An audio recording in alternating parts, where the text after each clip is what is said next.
Now that you've gotten to section 2.2 homework, you'll notice that it's a little bit different than the previous section's homeworks. In the previous sections, you're completing fill-in-the-blank questions, multiple choice questions, and free response questions. Here, you're given a question regarding building a histogram and a frequency polygon for some frequency distributions, and we want to use Microsoft Excel to do that. So you'll notice that in that statement it says to watch the video, and this is the video that you should be watching in order to get a demonstration of how to construct the histogram and the frequency polygon for the two distributions listed. We've got this first distribution here. Scrolling down, we see a second distribution there. So let's go ahead and go over to Microsoft Excel. And what I have here is I have an example that I would like to work through that serves as a good introduction to Microsoft Excel, as well as the two things that we need to know how to do, and that is creating a histogram and a frequency polygon. So you'll see the information over here on the right of the screen. I've got my class limits and the frequencies of each of those class limits. So what I want to do is I want to enter that into my Excel document, my Excel spreadsheet. At its basic use, Excel is nothing more than a way to input and organize data and turn the data into something useful and informative. So what I'm going to do is I'm going to start by taking this data in here and bringing it into Excel. So in the very top left cell here, that is in the column A and row 1, I'm going to type in class limit. And then what I'll do is I'll hit my right arrow and go over to column B, still in row 1, and type in frequency. And I can just click anywhere else to take me out of that box. Now you'll notice that some of the wording is hidden because the boxes that you entered the words in aren't wide enough. So what I'm going to do to take care of that is if I hover between the A and B column up here in the headings, my cursor will turn to a vertical line with two arrows pointing each way. I'm going to click and hold when my cursor turns to that icon and drag to the right. That makes the width of column A wider. I'm going to do the same thing. I'm going to click and hold between columns B and C in order to stretch out column B. Now I can see the words clearly in each of those boxes. So now I'm going to start entering data. Under class limits, it looks like the first class limit is from 3 to 9. So I'm going to do 3-9 and hit enter.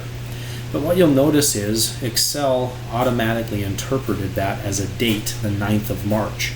But that's not what we want it to do. We want it to be the class limit with a lower boundary of 3 and an upper boundary of 9.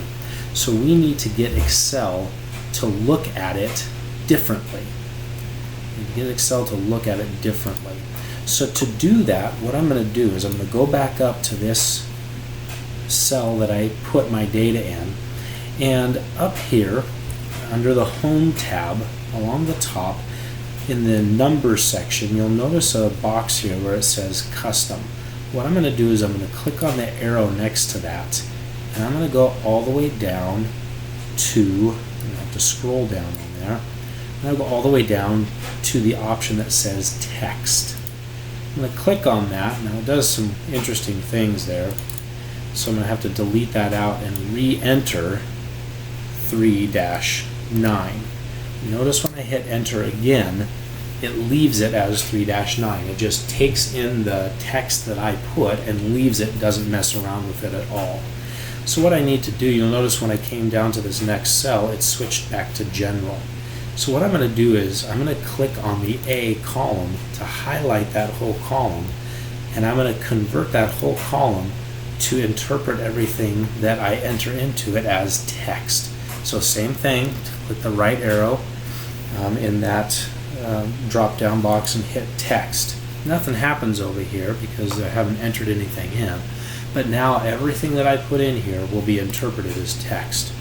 So coming back and looking at the rest of my frequency distribution, In here I'm going to type 10-16, hit enter, 17-23, 24-30, 31-38, 39, oh, I messed up on that one, it was 31-37, and down here that's going to be a 38-44, a 45-51, and lastly a 52-58. So those are my class limits.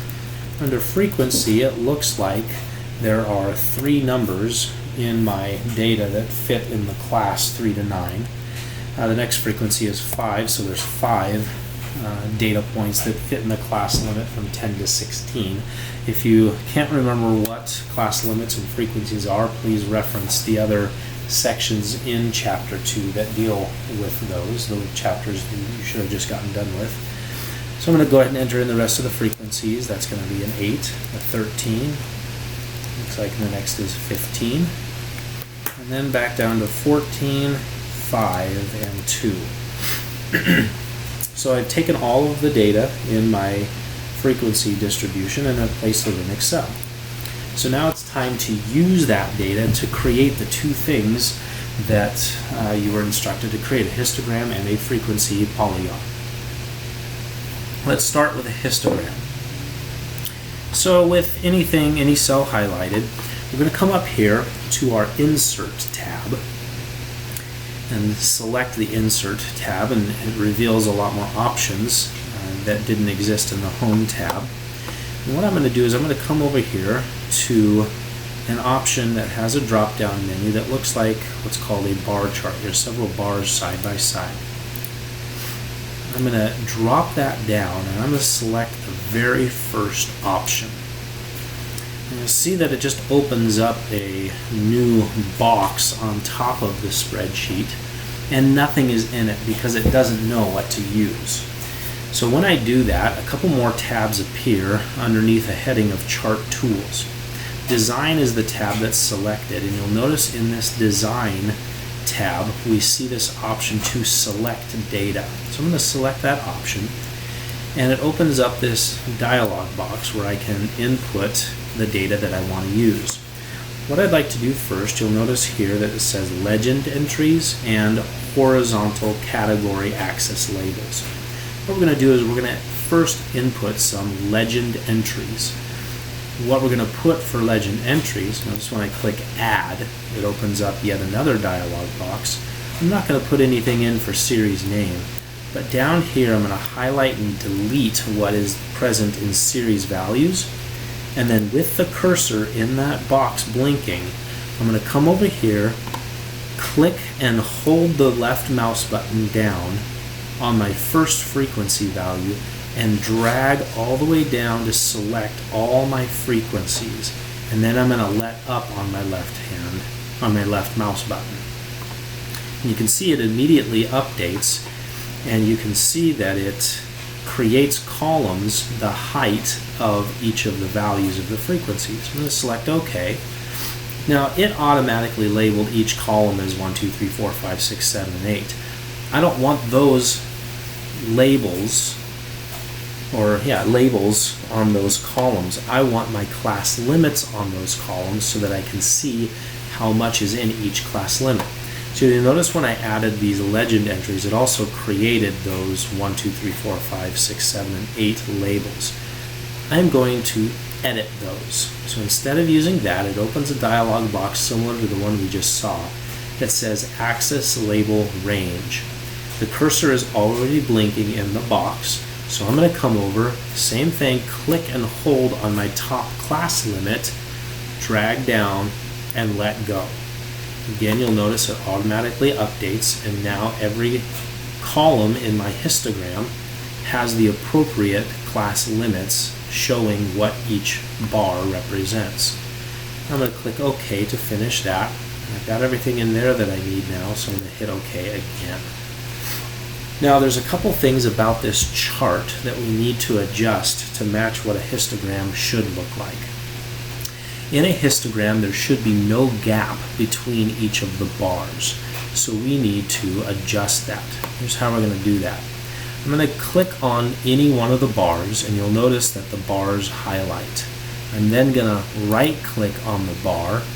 It brings down the options menu, and I'm going to click on Format Data Series. One of the things that opens up, make sure you're in the series options for Format Data Series, is this ability to adjust gap width.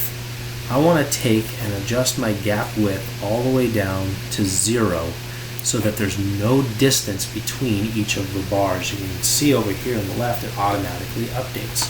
I'm going to go ahead and close this Format Data Series section to come back to my chart, and now you can see that there's no gap between each of my bars on the histogram. I'll just click anywhere else in the chart or on the spreadsheet to unhighlight them. Now I've got all the bars close together. One of the questions is, why do the bars have to be close together in a histogram? The reason is that if there is a gap, it indicates that that class limit where that bar should be has a frequency of 0, and a frequency of 0 is significant. It means there's a gap in your data. So we want to be able to see that gap. Therefore, we push all the bars together so that if a gap exists, we know that it's a significant occurrence, not just a gap between bars. There's a few other things that we want to do. We want to make sure we label the chart as well as the horizontal and vertical axes. Now the chart, you already see an option right here that says chart title. What I'm going to do though to show you is I'm going to click anywhere in the empty space of my chart that I'm creating, and you'll notice up here again chart tools with design and format open up. I'm going to click on design, and over here it says add chart element. If I click on that, you'll notice that a bunch of options appear to be able to add things to our chart. One of the things that's already added is a chart title. Notice if I hover above none, it removes it. I can put it above chart, or I can put it in the chart. We'll stick with above the chart, and with that, it's just like a text box in Microsoft Word. I can click in it and select it, and I'm just going to type in frequency distribution. And now I have a chart title. I'm going to come back over to add chart element, and this time I'm going to hover over axes titles, and I want to add horizontal titles. So I select that, and it comes up with another box underneath the horizontal axis. Again, it acts as a text box, and here I'm just going to type in class limits to show that these ranges all represent class limits. Lastly, I'm going to click on Add Chart Element again, hover over Axes Titles, but this time I'm going to put in a vertical title. Again, selecting that. That was a little more awkward because it's vertically oriented instead of horizontally.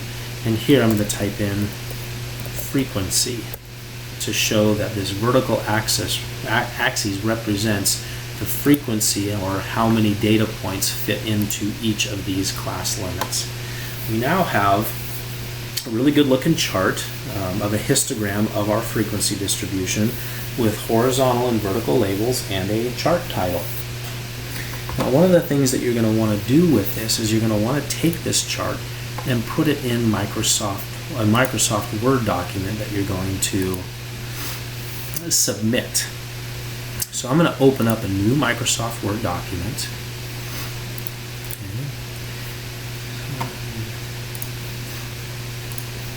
And what I want to do is I want to go back to Excel, and this chart I want to take and put into Microsoft Word.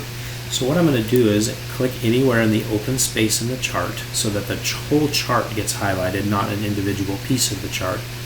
I'm going to right click and simply select copy. It's now copied that chart, so I can go back to the Word document that I just opened and right click, and now I've got a bunch of paste options. I recommend using the option that says paste as picture. It's a lot easier to deal with when in a Word document. You can try some of the other options, but the picture option, it just treats it as a picture, any other picture that you would insert into a Word document. So now my frequency distribution is in the Word document.